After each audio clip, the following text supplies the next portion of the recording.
welcome to the August 5th, 2024 meeting of the Tupelo Planning Committee. Please take a moment to silence your cell phones, please. All right, at this time we're going to rise. We will be observing a moment of silence for Mr. William Smith Jr., who was a longtime member of this committee, who unfortunately passed away on July 14th. If you observe that with me, please.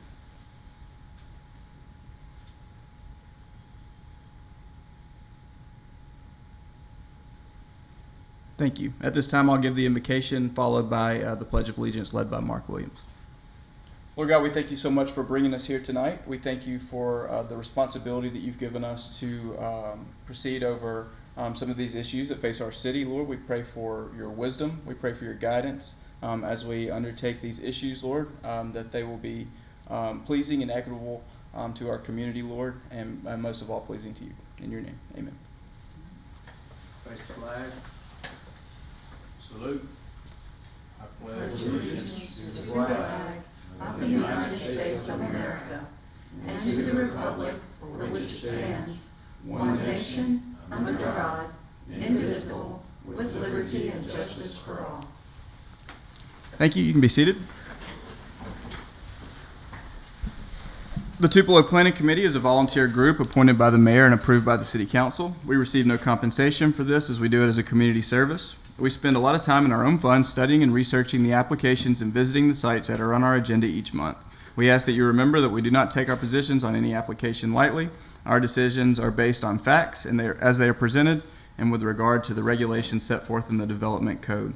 At this time, I'd like to ask the staff and committee members to introduce themselves, beginning with the staff, please. Tanner Newman, Director of Development Services. Mark Williams. Pam Hadley. Bentley Nolan. Lindsay Leak. Patty Thompson. Leslie Mart. Madeline Sharding, Zoning Tech. Thank you. We will now look at the previous minutes from our July meeting, and if there are any changes or corrections to be made there. Bentley, I make the motion we approve, provided that on each voting item, the motion and the second is listed in the minutes as we recorded in that meeting. All right. There's a motion. Thank you, Mark. Do we have a second? Second. Thank you, Leslie. We have a second. All right. All in favor of the motion, please raise your right hand. And that passes unanimously. Thank you. All right. And we will now open the regular session. We'll start with the report on any council actions. Mr. Newman, do you have anything to report from? Nothing to report. Nothing to report. All right. All right. And I don't have any old business on the agenda tonight. So we will move right into new business. All new applications being reviewed by the Planning Committee will adhere to the following order of operations. Presentation of staff analysis, presentation of the proposed activity. Then we'll open the floor for public comment. Speakers will have 5 minutes to speak. Then we will close the floor for public comment, followed by discussion by the Planning Committee, a committee vote, and then review of the next steps with the Department of Development Services. All right, moving on to new business. The first order of business is TA 24-01. The Department of Development Services has received a request to amend the residential design to require each residential home to have a garage and/or carport. The request is also made that the garage and/or carport be located on the rear of the home, placed so that its contents may not be visible from the street.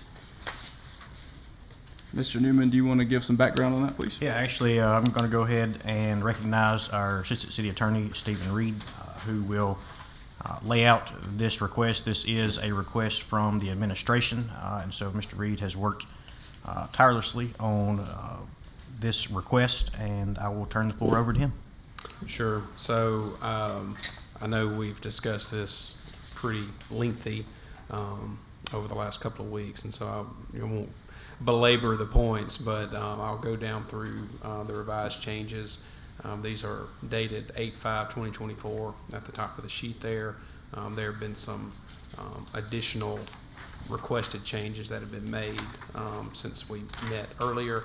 So, you know, I've made notes here, so if I don't get everything completely correct on those requested changes, just know that I have notes here to fall back on once we make those changes. So just starting at the top, And for Ms. Patty, just for your information, the standards that you see are the words there that are in bold, and italicized would be the amendments to the pre-existing code. Everything that's in standard font is remaining the same from what is already in place in the development code.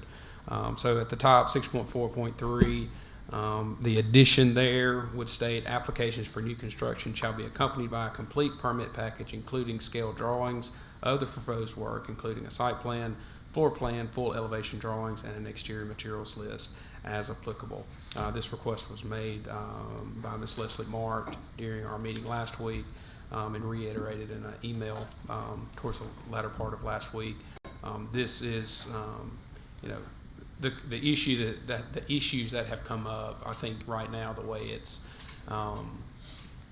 it's been working, and what the development code allows for is, unless you are building in an overlay that requires a specific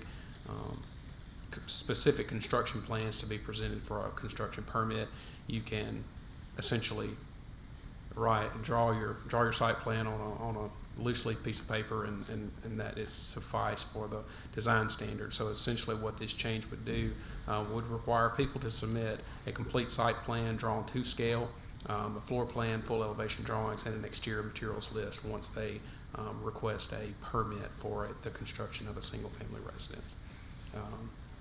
Going down into subsection 1, the minimum, or the maximum square footage allowed for a single family home in the city of Tupelo is 8,000 square feet. We did have an amendment there to allow for an additional 500 square feet when there is an attached garage or carport being built onto the home. Don't know that this is necessarily required or necessary or required. I kind of feel like if you're building an 8,000 square foot home, you probably got at least one garage, but that is up for discussion, and I'm happy to take comments on that. But that is the proposal to add an additional 500 feet there. I'll move down into subsection 5, which would be on the next page. At the top, you see an amendment to that first paragraph of subsection 5. I did not like the way that was worded originally. It essentially only allowed for side and rear entry garages. It did not allow for front-facing garages, which, as we know, has been allowed in the past in the city. So I wanted to take that out and just have some general language there that these standards, as listed below, are for single-family residential dwellings built in the city of Tupelo. The first amendment to subsection A would be to offset attached garages at least 10 feet from the front facade. What is written there says detached garages, but as we discussed previously, that should be specific to attached garages. That if they're front facing, that they be set back a minimum of 10 feet from the front facade of the home. Subsection C has been stricken completely, and it will require that detached garages be offset to the rear of the home. And correct me if I'm wrong, but I think the standard there will be behind the very far back corner of the home. We'll get the verbiage right on that, but I think that would be the standard. Subsection E, the amendment there, even though it's not highlighted or italicized, there, as it reads now, it says the length of that portion of a garage wall facing the street shall not exceed 40% of the length of the street facing building facade. We will bring that back down to 30%, so that more of the or less of the front facing portion of the structure is consumed by a garage and is more consumed of livable space. Subsection F, I will just read it as it's presented there. All single-family residential dwellings are required to have an attached The word completely is there. We will remove that. All single-family residential dwellings are required to have an attached enclosed garage. If otherwise allowed, a detached garage may be constructed to meet this requirement. An attached or detached carport may be constructed in lieu of a fully enclosed garage if it is located fully in the rear of the main dwelling and is not otherwise viewable from any public street. There have been some discussions about that last week and as well as this evening. And I think we've decided to amend that. Leslie, do you remember what your comments were on that? I'm sorry, I didn't make a note here. What we said was that attached garage or fully enclosed carport with side or rear entry. Okay.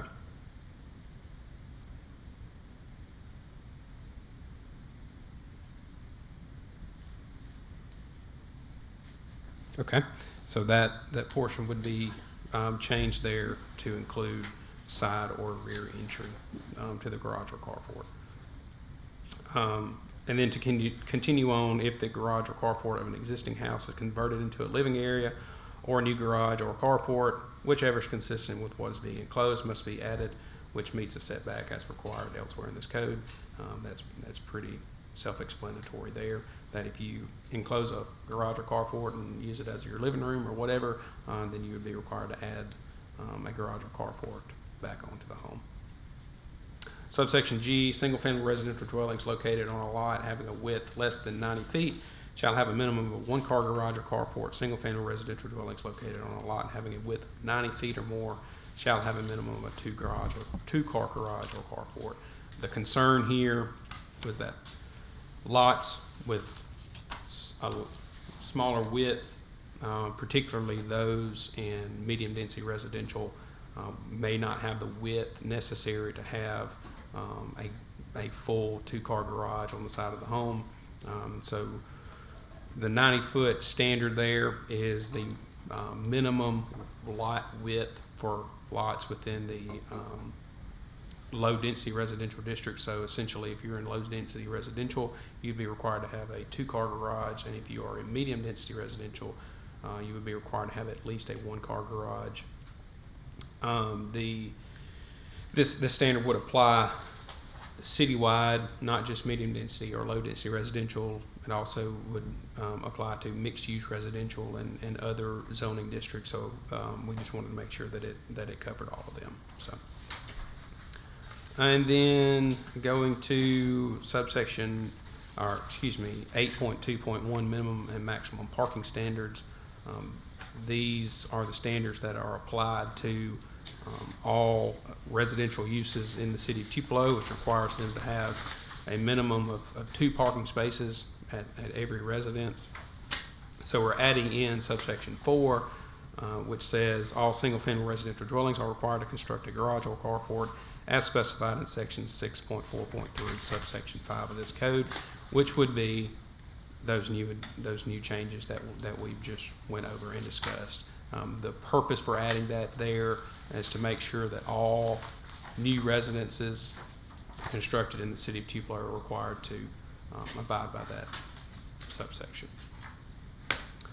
And then lastly, subsection 5 on the very last page, is existing single-family residences that undergo a renovation or repair after the effective date of this subsection with an estimated cost equal to more than half of the fair market value of the residence shall construct a garage or carport in accordance with section 6.4.3 subsection 5 of this code. Pretty self-explanatory there, but in layman's terms, if you undergo a renovation or repair to your home, probably should just say renovation rather than a repair. If you undergo a renovation that costs more than half of the fair market value of your home, then you would be required to construct a garage or carport if you did not already have one. So those are proposals. I know that we have discussed them a lot over the last 2 weeks, and it still may not have been enough time to discuss that. So I think the request, if I understand it right, is to table it tonight so that we can have an opportunity to present this to the city council at a work session in 2 weeks. And after that point, we should be in a position for you all to have a special meeting and vote prior to the city council taking this up for action. So. One thing I note on the very last paragraph, Stephen, where we say renovation or repair, you might say renovation or addition. Well, that's what I was going to say. Yeah, I don't like the word repair there. Addition would be a good addition there. No pun intended. No pun intended. All right. Addition by addition. Thank you, Stephen. Appreciate that. You bet. Any questions for Stephen before he relinquishes the podium? Right. We do need to open it for a public hearing. Yep, for sure. All right, we will now open the floor for public comment. Is there anyone to speak for or against the proposed text amendment? Seeing none, we will close the floor for public comment. I think you did have somebody. He's He's messing with Yeah, you. yeah, Okay. yeah. That's from the peanut gallery. No, thank you. We'll close the floor for public comment and now open the discussion within the planning committee, if there is any. So, I'd make the recommendation that do we need to talk about it? Can we go ahead and just make the recommendation to table this? And that we will participate in a work session on August 19th, followed by a special planning committee meeting also on Monday, August 19th at 6 o'clock, at which time we'll review and vote on the text amendments. Yeah, the only thing, Leslie, I would change that since it is a public hearing, instead of the word recommendation, to make the motion. Would you like to make that recommendation in the form of a motion? I would like to make that recommendation in the form of a motion. All right, we have a motion from Ms. Second. Leslie Mart and a second from Ms. Pam Hadley to table the vote on the text amendment until August 19th at a special called meeting at 6 p.m. on August 19th. All right, all in favor, please raise your right hand. And that is unanimous. Thank you. All right, moving right along, we have an exciting update on our comprehensive plan from GMC Consultants. Whoever would like to come speak to that, please enter the podium area.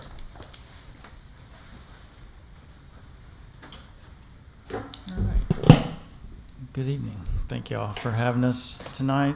We're just going to kind of do a brief update on the process, just to kind of keep you all informed in the loop. And then we would like to, towards the end, just get some more interactive time with y'all, or question and answer, just some feedback, especially from the planning committee. So Brian, may have some input at that point when we're going through this. But yeah, we just kind of wanted to, hopefully, we have some of the handouts that we had at the public meeting if anyone didn't get those, but it's just an overview of the process that we and the city have named Tapestry for the comprehensive plan. And so right now, this is just kind of an overview of where we are in the process. Roughly halfway through, looking at this, kind of the early phases is more about the understanding, the existing conditions of the city, some analysis, some of the research, a lot of the meetings we've been doing with the city stakeholders. And then the discovery phase involves visioning and goal setting, which was a large part of the public meeting, some of the activities and engagement we did. And so that starts to kind of narrow the funnel in terms of like what our focus is on this comprehensive plan. And so that's towards the end of this month where we'll kind of really start to narrow that down, and over the next 4 months or so start to kind of bring this to a close. But we'll just give you an update on some of the other meetings and process things that we've done. These are some images from a high school class that we met with last semester. And our hope is to meet again with the high school to kind of continue this dialogue and continue to update them on this process and involve them in the process, hopefully through some fun project types that we get into. This is an image from the first public meeting. I think a lot of y'all were in attendance, but we had a really good crowd. It was a great turnout. It was really active. Everyone was participating and energetic in the exercises, and we got a ton of good feedback from it. So let's see, I think, we had some of those entry activities, the activity wall, asking people what their dream was for Tupelo, and so we had a lot of good feedback from that. This is a map of the participants that came to the meeting. So, I mean, again, it was a really good turnout and a really good kind of geographic representation of the city. I thought that went really well. And then the table activities that we got into were more along the lines of the visioning and principal themes, goals. What direction do you want to start to take this plan? These were one of the table sheets, the exercises that we did, starting to ask about just those goals, principles, themes, and then what is a vision for this plan? Help us write a vision statement for this plan. And so today when we met with Tanner and some of the other guys in a smaller setting, and Pat, we're starting to kind of narrow down what that final vision is for the plan, vision statement, just the guiding vision for it, and we'll probably finalize that very soon. Just be able to have that on all the future documentation and reports. The survey is another thing that's out that we've been, and the city has been really trying to push. Like Tanner was saying, they put this in the mailings for the water. Tupelo water and light bills this month. Tupelo water and light bills this month. Each one had a survey code in there. So hopefully we'll start to see a lot more numbers. We're at about 150 right now on the online survey, which we'd like to see a lot higher. But these are just some of the examples this was just an example of the questions, like what are the 3 areas of the city that the plan should prioritize? East Tupelo showed up a lot in that one, the hospital area, Gloucester, and then some interpretation of the question there, like the third most thing was safety. That was an area that was important to people, and we actually saw that a lot: safety, enforcement, and things like that. So this is feedback that we'll take and start to define priority areas for the plan. It's kind of how we'll know where to focus our attention. This was another example. If you can improve Tupelo in the next 5 to 10 years, what would you like to see in the community? And so we've got some things that I cannot read from here. Let's see. So affordable housing was a big one, and that was an issue that came up again a lot today. Community events, there were activities, family-oriented activities. I'm seeing that pop up a lot from the survey. You'll have to get on the microphone for the Maybe you recording. can take the microphone with you. Sure. There you Much go. better. So we're seeing a lot of the affordable housing, community events and activities geared towards families. A lot of comments related to those. Improved infrastructure. Those are some of the higher priorities. I'd like to see, again, along with housing, the homelessness is another issue that we're seeing a lot in the survey, which are what we like to call wicked problems. Those are challenging problems, some of the most complex problems, but it's obviously an issue for the city that the residents want to see some movement on. More festivals, family-oriented activities, maintain downtown, streets brought up to standard, citywide sidewalks, more walking trails, nature parks, and green space. So these are some of the quotes and some of the things that we're starting to get out of the survey that guide the rest of the process. From the survey and the public input, these are some of the higher levels, and I can email this presentation to y'all. We didn't make printouts, but we can send it out to Tanner, and he can get this to y'all. But These are some of the high-level principles, values that the community started to define that were important to them, that'll kind of guide the process or guide the plan formation. Welcoming, hospitable place, healthy environment, strong neighborhoods, connected, a mobile city, vibrant economy are just a few of them. And then the emerging themes. These would be kind of the high-level, more like plan divisions, how we organize the comprehensive plan. So these are just a few conceptual ideas at the moment, but like kind of trying to maintain the tapestry theme throughout. These would be more like the common threads that we see. So reconnecting the city, I'll start the last one, but that was a big, with the tapestry theme, and then the neighborhoods. There's a lot of comments on people wanting to kind of reconnect the neighborhoods to the city. And so what are some ways that we can do that through this plan, through some of the goals and recommendations? Build on downtown, embracing the environment. The regional influence for Tupelo is undeniable from the numbers and the data that we hear from just from the trade area of the city and the people that are coming in and out daily. It's a huge regional influence. So how can that factor into long-range goals? And then an engaged community. And that was just one I think Tupelo is doing a good job of. I would say like 75% of people that have filled out the survey have said they've participated in some type of community activity over the last year. And so there's a lot of engagement from the community. I think that's just something that we need to like bolster. And there were some suggestions, but that's one that's doing well. And so this is just kind of a rough structure of how the plan breaks down from the vision at the top, values, principles, and then in the red we'll have the main themes of the plan.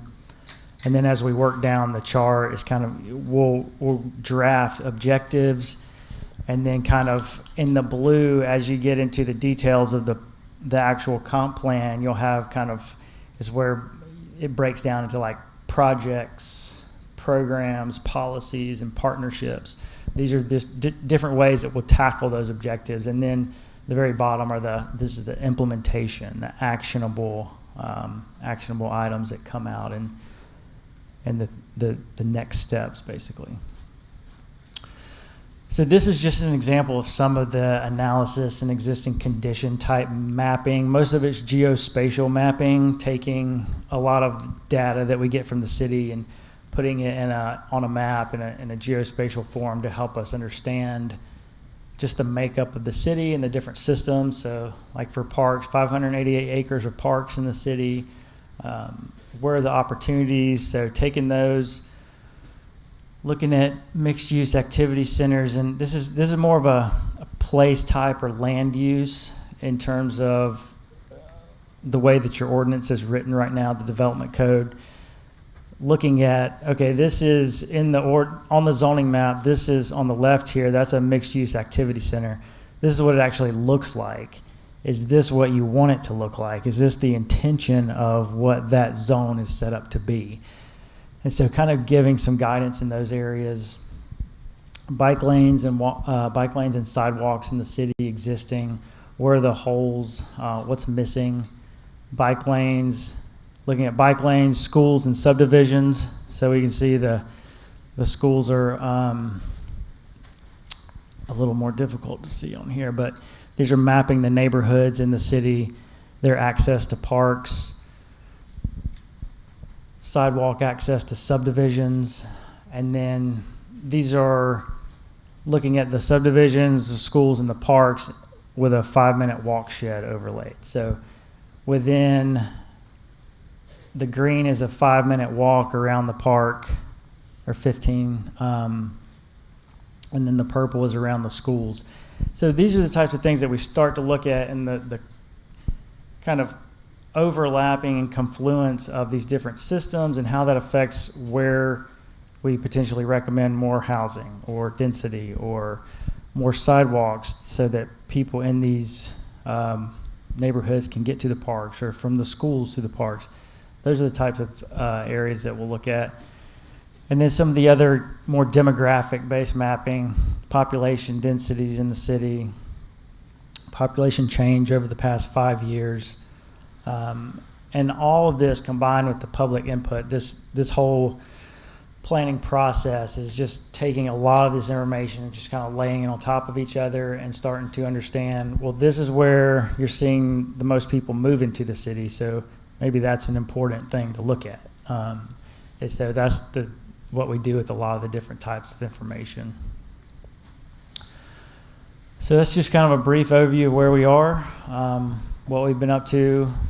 Coming up, we've got on the 22nd, we have a Team Tupelo meeting with all the neighborhood associations.